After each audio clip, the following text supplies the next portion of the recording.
जय जिनेन्द्र। मैं रूपल प्रतीक्षा स्विट्जरलैंड से आप सभी का स्वागत करती हूँ। जय बोलो देवादिदेव आदिनाथ भगवान की जय।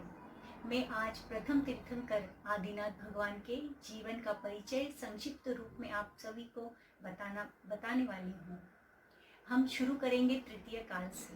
तृतीय काल भोगभूमि। भोगभूमि में 10 प्रकार के कल्पवृक्ष होते हैं और वो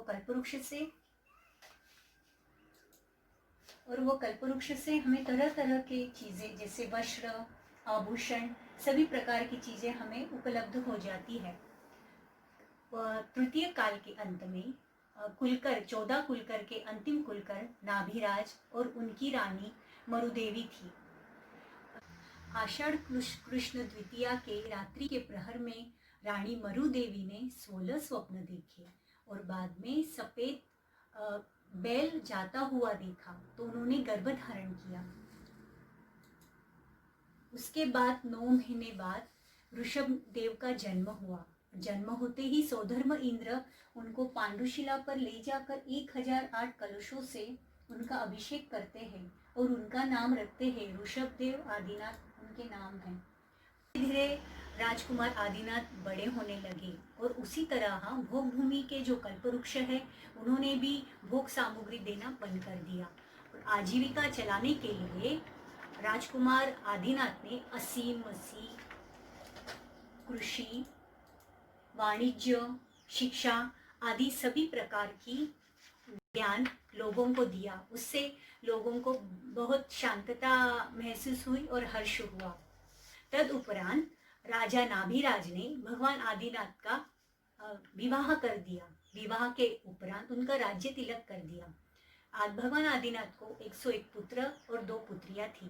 ब्राह्मी को आदिनाथ भगवान ने ब्राह्मी लिपि सिखाई और ब्राह्मी और सुंदरी को अंक विद्या सिखाई। ऐसे ही उनका राज्यभार अच्छे से चलता रहा। एक समय राजा अपने राज दरबार में नीलांजना का नृत्य देख रहे थे और नीलांजना का मृत्यु हो गया। ये देखते ही उनको वैराग्य उत्पन्न हो गया।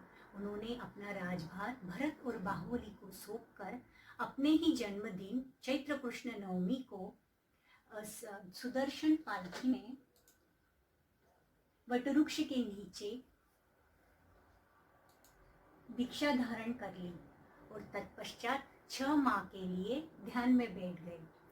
6 माह के बाद उन्होंने जब वो आहार को निकले, लोगों को आहार की विधि पता ही नहीं थी तो उनको अलग अलग तरह की चीजें वो दिखाते थे, लेकिन उनको अंतराय आ जाता था। इसी तरह वो विहार करते करते हस्तिनापुर नगरी में गए। वहां के राजा सोमप्रद और उनका पुत्र श्रेयांस राजा थे। एक दिन श्रेयांस को जाति स्मरण हुआ कि उन्होंने पिछले भव में चारण वृत्तिधारी मुनियों को नवदा भक्ति पूर्वक आहार कराया था। तत्पश्चात उन्होंने सोमप्रभा को बोल करके दोनों ने भगवान आदिनाथ को पड़गाहन किया। नवदा भक्ति पूर्वक उन्होंने आहार दिया और प्रथम आहार इक्षुरस का उन्होंने पालना कराया। देवों ने आकर पंचाश्चर्य किया, अहो भाग्य हुआ। सभी ने जय जयकार किया। इसी तरह भगवान का पालना होने के उपरांत भगवान और ध्यान में बैठ गए। ने 1000 वर्ष की कठोर तपस्या की और उसके परिणाम स्वरूप उनको केवल ज्ञान प्राप्त हुआ। उनका समोशरण, देवों ने आके उनकी समोशरण की रचना की। उनका समोशरण 12 योजन विस्तार का था। 84 उनके गंडर थे। मुख्य श्रोता भरत थे और मुख्य आरिका ब्राह्मी थी। मुख्य गंडर ऋषभ सेन थे। और इसी तरह भगवान ने 4 अघातीय कर्मों का नाश करके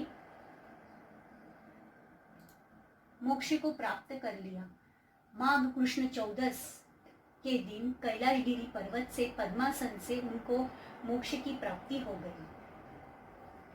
इसी प्रकार मैंने भगवान के 5 कल्याणक का संक्षिप्त रूप में बताने का प्रयास किया है और ऐसे भगवान आदिनाथ को मैं बारंबार नमस्कार करती हूँ और भावना भाती हूँ। जिस तरह भगवान आदिनाथ के 5 कल्याणक हुए हैं, कम से कम हम सभी का एक कल्याणक तो अवश्य हो और वो हो मोक्ष कल्याणक। जय बोलो देवादिदेव आदिनाथ भगवान की जय।